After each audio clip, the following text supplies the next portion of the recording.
चलन ठीक ना हो, उसका अंतःकरण ठीक नहीं है, तो इससे कल्याण होने वाला। जो महाराज आत्मदेव की पत्नी थी, वो कहते हैं रंग से तो सुंदर थी, लेकिन लक्षण की स्वास्थापिका नित्यम। और दूसरे की बात, कभी उसने पति की बात नहीं मानी। वो कहती थी जो मैं कह रही हूँ वो, उसका अंतःकरण ठीक नहीं है, तो इससे महाराज आत्मदेव वाला वेद शास्त्रों पर जो महाराज आत्मदेव की पत्नी थी, वो कहते हैं रंग से चलने वाले थे, लेकिन उनकी पत्नी को वेद शास्त्र की बात अच्छी। नित्यम, वो तो दूसरे की बात कभी उसने पूरा कहती थी जो मैं कह रही हूँ वो, उसका अंतःकरण ठीक नहीं है, तो इससे महाराज आत्मदेव वाला वेद शास्त्रों पर बहुत महाराज आत्मदेव की पत्नी थी, वेद कहते हैं रंग महाराज आत्मदेव कभी कभी लगता था कि सारी दुनिया में जाकर के मैं शास्त्र सुनाता हूँ, कथा सुनाता हूँ, भगवान की आराधना कम से कम अपने घर में भी ये बात कहती थी जो मैं कह रही हूँ। दुनिया में कहते थे भगवान की कथा, महाराज वेद शास्त्रों पर बहुत महाराज आत्मदेव की पत्नी थी, वेद कहते हैं रंग महाराज आत्मदेव कभी लगता कि सारी दुनिया में जाकर के मैं शास्त्र सुनाता हूँ, कथा सुनाता हूँ, भगवान की आराधना कम से कम अपने घर में भी ये बात कहती थी जो मैं कह रही हूँ। दुनिया में कहते थे भगवान की कथा, महाराज आत्मदेव वाला वेद शास्त्रों पर बहुत महाराज आत्मदेव की पत्नी थी, वेद कहते हैं रंग महाराज आत्मदेव कभी कि सारी दुनिया में जाकर के मैं शास्त्र सुनाता हूँ, कथा सुनाता हूँ, भगवान की आराधना कम से कम अपने घर में भी ये बात कहती थी जो मैं कह रही हूँ। दुनिया में कहते थे भगवान की कथा, महाराज आत्मदेव वाला वेद शास्त्रों पर बहुत महाराज आत्मदेव की पत्नी थी, वेद कहते हैं रंग महाराज आत्मदेव कभी कि सारी दुनिया में जाकर के मैं शास्त्र सुनाता हूँ, कथा सुनाता हूँ, भगवान की आराधना कम से कम अपने घर में भी ये बात कहती थी जो मैं कह रही हूँ। दुनिया में कहते थे भगवान की कथा, महाराज आत्मदेव वाला वेद शास्त्रों पर बहुत महाराज आत्मदेव की पत्नी थी, वेद कहते हैं रंग महाराज आत्मदेव कभी कि सारी दुनिया में जाकर के मैं शास्त्र सुनाता हूँ, कथा सुनाता हूँ, भगवान की आराधना कम से कम अपने घर में भी ये बात कहती थी जो मैं कह रही हूँ। दुनिया में कहते थे भगवान की कथा, महाराज आत्मदेव वाला वेद शास्त्रों पर बहुत महाराज आत्मदेव की पत्नी थी, वेद कहते हैं रंग महाराज आत्मदेव कभी कि सारी दुनिया में जाकर के मैं शास्त्र सुनाता हूँ, कथा सुनाता हूँ, भगवान की आराधना कम से कम अपने घर में भी ये बात कहती थी जो मैं कह रही हूँ। दुनिया में कहते थे भगवान की कथा, महाराज आत्मदेव वाला वेद शास्त्रों पर बहुत महाराज आत्मदेव की पत्नी थी, वेद कहते हैं रंग महाराज आत्मदेव कभी कि सारी दुनिया में जाकर के मैं शास्त्र सुनाता हूँ, कथा सुनाता हूँ, भगवान की आराधना कम से कम अपने घर में भी ये बात कहती थी जो मैं कह रही हूँ। दुनिया में कहते थे भगवान की कथा, महाराज आत्मदेव वाला वेद शास्त्रों पर बहुत महाराज आत्मदेव की पत्नी थी, वेद कहते हैं रंग महाराज आत्मदेव कभी कि सारी दुनिया में जाकर के मैं शास्त्र सुनाता हूँ, कथा सुनाता हूँ, भगवान की आराधना कम से कम अपने घर में भी ये बात कहती थी जो मैं कह रही हूँ। दुनिया में कहते थे भगवान की कथा, महाराज आत्मदेव वाला वेद शास्त्रों पर बहुत महाराज आत्मदेव की पत्नी थी, रंग महाराज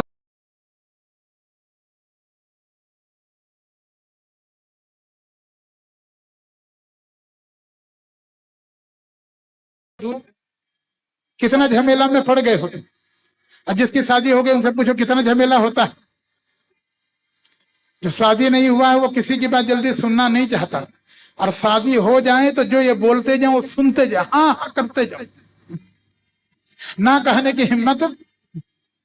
जैसे हमारे मणि शंकर भैया हैं, वो कह रहे हैं कि बगल बैठे, हिम्मत है कि कहते हैं कि हम नहीं बैठेंगे।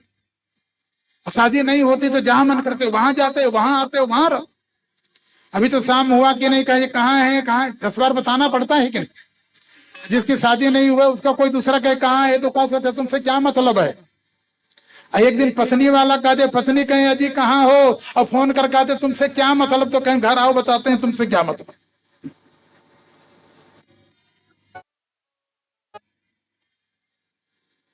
तो देवर्षि नारद जी के लिए इसलिए भगवान देखना वो सुंदर चाहिए, तो भगवान को लगा नारद अगर तुम बंदर बनना, क्योंकि भगवान कहते हैं पत्नी होने के बाद तुम सुंदर नहीं रह जाओगे। श्रीमती तो बंदर की तरह, जैसे एक नट मरकट को नचाता है वैसे, और कलियुग में तो विशेष नट मरकट युव सब ही नट। जैसे इशारा से नाचते हैं ना, ठीक उसी प्रकार से। इसलिए भगवान ने कहा अगर बंदर बनना है तो बताओ, इच्छा के प्रति, इच्छा न चाहते हुए भी भगवान ने उचित नहीं किया। तो ठीक इसी प्रकार से भगवान जानते थे कि महाराज आत्मदेव के प्रारब्ध में पुत्र के द्वारा दुख लिखा है, सुख नहीं लिखा है। इसलिए उसके चाहने के बाद भी भगवान को लगा ये मेरा भक्त है, जीवन भर इसने मेरी आराधना की है, अब पुत्र के द्वारा दुख मिलना है। तो भगवान को लगा न पुत्र दे न दुख मिले, न रहे बांस न बजे। हाँ, लेकिन कभी कभी भगवान की इच्छा को लोग, इसलिए हमारे यहाँ तो संत कहते हैं जाहि विधि राखे राम ताहि, जैसे भगवान रखे, जैसे रखे राम जी रहना चाहिए, सीताराम सीताराम। भगवान के, भगवान शंकर जैसे थे। भगवान शंकर दूसरे का प्रारब्ध बदल सकते हैं। अपना घर बिगड़ रहा था, किसी ने कहा, भोले बाबा से कहा, बाबा दूसरे का प्रारब्ध बदल सकते हो, अपना घर बिगड़ रहा है। भगवान शंकर ने कहा, लगता है मेरे प्रभु की ये इच्छा है, न तो मेरे कहने पर क्या सती मेरी बात नहीं मानते। उनको लगता है मेरी प्रभु की इच्छा है। अब प्रभु की इच्छा में ही अपनी इच्छा जोड़ देना वो संत का लक्षण है। इसलिए भगवान शंकर कहते हैं हरि इच्छा भावी बलवान। और भगवान शंकर ने तो निर्णय कर लिया कि प्रभु जैसे आपकी इच्छा है उसी में हम, कि तेरी मर्जी का मैं हूं गुलाम, मेरे अलबेले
तो जो भगवान के निष्काम भक्त होते हैं तो भगवान की इच्छा में अपनी इच्छा लगा देते हैं। लेकिन कुछ ऐसे भी भक्त होते हैं वो कहते हैं नहीं नहीं प्रभु जो हम कह रहे हैं वो आपको करना। ये देखना भक्ति का लक्षण है दीन बंधु दीनानाथ हमरी डोर तुम्हारे, तुम जैसे चलाओगे वो हम चलने को तैयार हैं। लेकिन कुछ भक्त भगवान से कहते हैं प्रभु हम आपकी आराधना करते हैं तो आप वो भी यही कहते हैं दीन बंधु दीनानाथ, लेकिन हमारी डोर तुम्हारी हाथ नहीं, तुम्हारी डोर हमारी,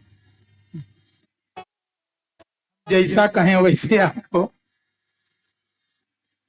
ज्ञानी है लेकिन महाराज आत्मदेव को लगता है कि मैंने ठाकुर जी की इतनी आराधना की है, क्या भगवान मुझको एक बालक नहीं थे? अरे इतना पर भी नहीं हुआ तो उनको लगा ऐसे जीवन से किस काम का है जब अपने जीवन से एक बालक नहीं पैदा कर पाए। निराश होकर के लगा, उनको लगा ऐसे जीवन से मर जाना ठीक है। ये देखना भगवान ने तन दिया, सब कुछ मन दिया, धन दिया,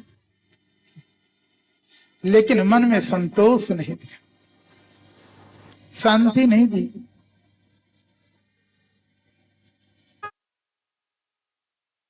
सुंदर पत्नी भी है, सब चीज है, लेकिन फिर भी मरने को जंगल में चले। एक चीज आपको बता दें, कुछ चीजें जो हमारे हाथ में नहीं है, कुछ चीजें भगवान अपने हाथ में रखे। जीवन में कुछ जैसे हानि लाभ जीवन मरण जस अफजस ये अपने हाथ में है क्या? अपने हाथ में रहेगा तो कोई चाहेगा इनको? जीवन मरण हमारे हाथ में नहीं है तो हम अपने से मरने क्यों जा रहे हैं? क्या हम चाहेंगे तो भी भगवान नहीं चाहेंगे तो मौत आएगी क्या? मरने के लिए जंगल में चले। जंगल में क्यों गई? देखना विद्वान थे, इनको लगा चलो जंगल में जाऊंगा, मर जाऊंगा तो ये शरीर भी, ये पंच भौतिक शरीर भी किसी जीव जंतु के काम आ जाएगी। गए जंगल, अब जंगल में जाओगे तो भूखे प्यासे न मरोगे। अब भूख प्यास सबसे बड़ा कष्ट अगर जीवन में है तो क्षुधा। वैसे हमारे यहाँ लोग कहते हैं एक माँ के लिए उसका पुत्र शोक से बड़ा कष्ट कोई नहीं, लेकिन उससे भी ज्यादा अगर कष्ट कोई है तो कष्टात कष्टायते क्षुधा। अगर भूख भगवान न दिए होती नहीं दिए होते तो एक माँ पुत्र शोक के वियोग में मर जाती। लेकिन भूख ऐसी चीज है, इतना कष्टदायक है कि कहते हैं ऐसी विषम परिस्थिति में भी बाद में भोजन पानी मांग रहे। आज जिस समय मरने के लिए जंगल में चले गए, अब जिस समय जंगल में एक आठ भैया के लोट न ले रहा हो ना, एक आठ से 15 इंची काट, 15 इंची एक आठ। बोले सियावर रामचंद्र की, बाल कृष्ण भगवान की जय। देखना जंगल में गए थे मरने के लिए, लेकिन जब जेठ की बढ़िया दोपहरी है, अब खूब सूर्य नारायण की एकदम सीधी सीधी जंगल में किरणें पड़ने लगी, भूख प्यास से विकल हो। मरने गए हो तो भूख प्यास से ना मरोगे, धीरे धीरे करके, या कोई जीव जंतु खा जाएगा तब मरोगे। अच्छा, भूख प्यास से एकदम तृषित होने लगे, विकल हो गए, तो उनको लगता है कहीं कुछ फलहार करने को मिल जाता, कहीं कुछ पानी मिल जाता। अरे जंगल में भी जाकर के अगर तुम फलहार करते रहोगे, जलपान करते रहोगे, तो मरोगे कैसे? भाई मरने गए हो तो कैसे मरना है? हा? देखना, व्यक्ति मरना भी चाहता है और तकलीफ भी, जबकि नियम है जन्मत मरत दुसह दुख हो। भगवान की ऐसी माया, मरने तो गए थे लेकिन जंगल में सुंदर एक तालाब देखे, सुंदर पुरैन की पत्ता लगे हुए हैं, निर्मल जल। मन को लगा चलो क्षुधा को शांत, तृषा को शांत कर लो। गए जाकर के जलपान किए, जलपान करके भगवान का स्मरण करके बैठे। 2 घड़ी बीता कि वहां एक सन्यासी महाराज था। जैसे देखना हम लोगों के बीच में आज पूज्य महाराज जी का पदार्पण हो रखा है कि नहीं, ऐसे एक कहते हैं एक संत सन्यासी महाराज आए हैं। उनको देख करके मन में लगा, उनको लगा देखो कोई संत आया है।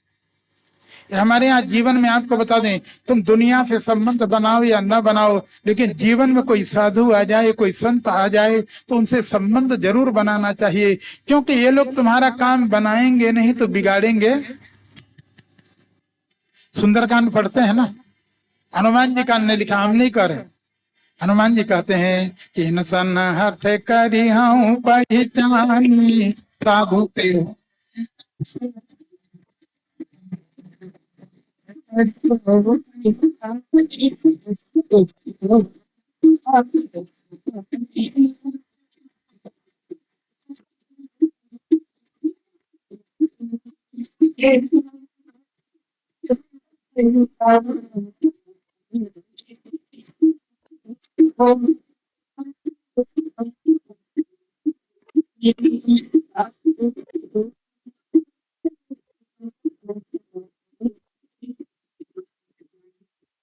होगा काम बनाए। महाराज आत्मदेव को लगा नहीं, ये महात्मा कोई मिल गए, इनसे काम बन सकता है। गए जाके चरणों में प्रणाम, रोने लगे। जब महात्मा जी ने देखा तो उनको लगा कि देखो दिखने, देखना वो महात्मा भी ऐसे थे कि आपको बता दो, मस्तक की रेखा हाथ की रेखा पढ़ने। एक तो महात्मा ऊपर से अगर हाथ पांव देखने वाला हो तो और इज्जत। महात्मा जी ने मस्तक की रेखा देखी तो उनको लगा अरे ये तो विद्वान आदमी लगता है, धनवान आदमी लगता है, गुणवान आदमी लगता है। लेकिन विडंबना देखो, ज्ञान भी है, धन भी है, मकान भी है, सब कुछ है, फिर भी दुखी है। तो महात्मा जी ने बड़े प्रेम से कहा, उन्होंने कहा अरे ब्राह्मण देवता, मेरे एक समझ में नहीं आता, तुम्हारे जीवन में रोने लायक कोई चीज दिखाई नहीं दे रहा, इतना भगवान ने दिया तब भी रो रहा है। देखना बहुत लोगों की आदत है, इतना भी दे दो लेकिन उनका रोना जाता स्वभाव बनाओ, मन में संतोष नहीं है। इसलिए उस ब्राह्मण देवता ने कहा, उस महात्मा जी ने कहा कि कथम रोदसी विप्रत्वम काते चिंता बलियसी। अरे ब्राह्मण देवता क्यों रहे, ऐसी कौन सी बलवान चिंता है? भगवान ने सुंदर ब्राह्मण का शरीर प्रदान किया है, ज्ञान दिया है, सब कुछ दिया है, भगवान का भजन नहीं करता, रोता है। भाई संसार में आए हो तो कर्म करो, ये कर्म प्रधान है, यहाँ रोने से काम नहीं चलेगा। तुम रोते रहोगे तो काम बनेगा क्या? अरे तो कर्म प्रधान विश्व करी राखा, जस कर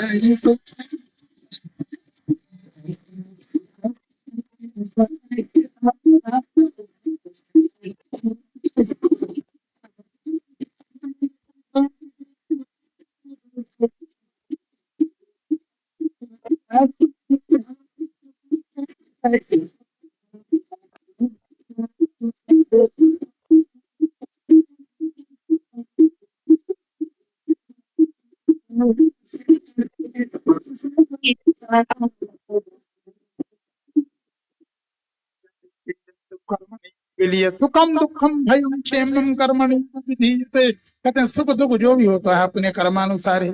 इसलिए उन्होंने कहा, रे ब्राह्मण देवता, क्या कौन सी इतनी बड़ी चिंता है? अगर कोई बात भी है तो महाराज, और महात्मा जी ने कहा, वैसे मैं दुनिया को देख के बता देता हूं लेकिन तेरे बारे में मेरे भी समझ में नहीं आ रहा है, क्योंकि रोने लायक कुछ दिखता नहीं, फिर भी तो रो रहा है। इसलिए उन्होंने कहा, चलो हमारी बात में हमारी समझ में नहीं आ रहा है तो तू ही बता दे कि वद त्वं सत्वरम मह्यम स्वस्य दुःखस्य कारण। तू अपने दुख का कारण बता।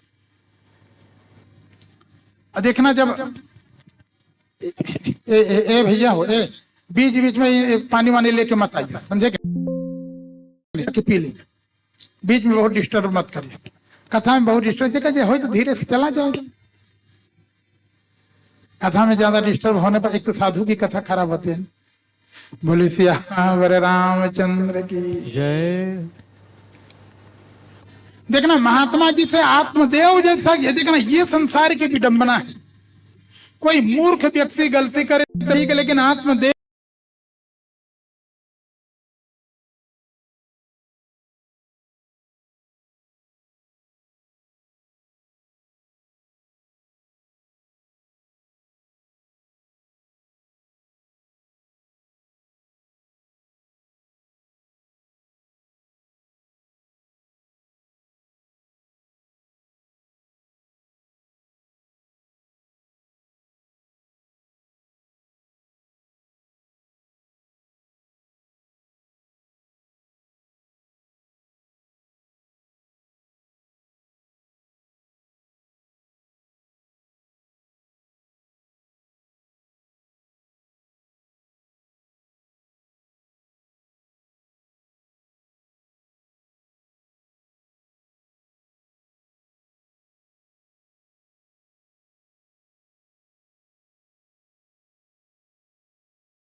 कहते हैं उस घर को धिक्कार है जिस घर में कोई रहने वाला न हो।